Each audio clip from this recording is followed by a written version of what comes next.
Finally Ranveer सिंहको धुरन्धर movie आइसकेको छ र यो निकै लामो रहेको छ, 3 घण्टा भन्दा माथिको। सो के यो मुभी त्यस्तो छ त कि हामी यसलाई 3 घण्टा समय दिन्छौं? आउनुस् कुरा गरिहालौं। So hello everyone, welcome back our YouTube channel. स्वागत छ मुभी मिररमा। यो मुभीको ट्रेलर आउँदा मुभीले राम्रो हाइप जेनेरेट गरिसकेको थियो। आर रेटेड टर्न, धुमुवा, खतरनाक क्यारेक्टर, भारी बीजीएम, यो सबै कुराले फिल्मको एटिट्युड सेट गरिसकेको थियो क्या। तर रणवीर सिंहको कान्त्रा काण्डले एकदमै अर्को मोड ल्याइदियो। मान्छेहरु आक्रोश देखायो, फ्यानहरुको सपोर्ट एकै झट्कामा हलियो। तर अब कुरा के छ भने के यो फिल्ममा त्यस्तो दम छ कि उनी त्यो गल्तीबाट कमब्याक गर्ने मौका पाउँछ? सो बुझौं है त। सो कथा सुरु हुन्छ एउटा स्पाई अपरेसनबाट। भारतमा भएको एक ठूलो घटनापछि हमजा यानि कि रणवीर सिंहलाई कराची पठाइन्छ। त्यहाँ पुगेर हाम्रो हमजा खतरनाक ग्याङको बीचमा घुसपेट गर्छ र समयसँगै उनीहरूको फ्यामिली जस्तै बन्न पुग्छ। तर वास्तविक मिसन भनेको उसले कसरी ग्याङ, पोलिटिक्स, क्राइम, राष्ट्रिय हित बीच लुकेका रहस्यहरू खोल्दै जान्छ,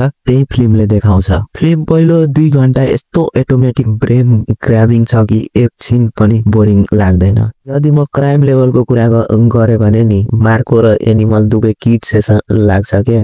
क्यालिटी, रियलिजम, मनोवैज्ञानिक तनाव सब एकदमै ह्युमर फेस देखिन्छ। कुनै एक्जर्जेसन नै छैन। फिल्मलाई च्याप्टरमा देखाइएको छ र प्रत्येक च्याप्टरमा नयाँ क्यारेक्टर, नयाँ ट्विस्ट, नयाँ टोन, यसले दिमागलाई रिफ्रेश गरिहाल्छ।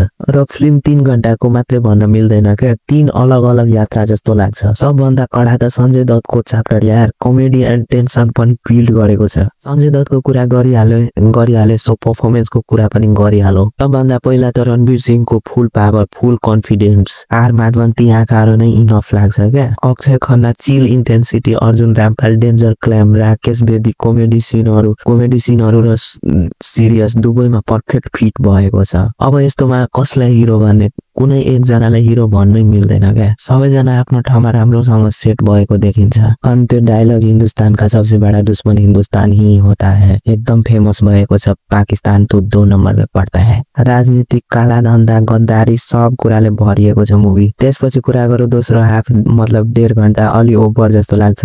हिरोइनको प्रिय सेसन त्यति जम्दैन, क्लाइमेक्स थोरै लम्ब्याएको जस्तो लाग्छ। बाँकी कुरा एक्सन, इमोसन, टेन्सन सबमा बीजीएम कमालको काम गरेको छ। सङहरु पनि बबाल छ, अहिले पुरै भाइरल भइरहेछ। अनि अर्को कुरा, मुभी फ्यामिलीसँग पक्कै हेर्न मिल्दैन किनभने एडल्ट भाषा भरिपूर्ण युज गरेको छ। सो आफ्नो हिसाबले मिलाएर हेर्नु होला। अनि लास्टमा मिड क्रेडिट सिन छ, त्यो छुटाउनु हुँदैन। बाँकी तपाईहरुलाई भिडियो कस्तो लाग्यो कमेन्टमा भन्नु होला। मेरो तर्फबाट मुभीलाई 5 आउट अफ 4 स्टार। च्यानललाई सब्स्क्राइब गरिदिनु होला। धन्यवाद, बाइ।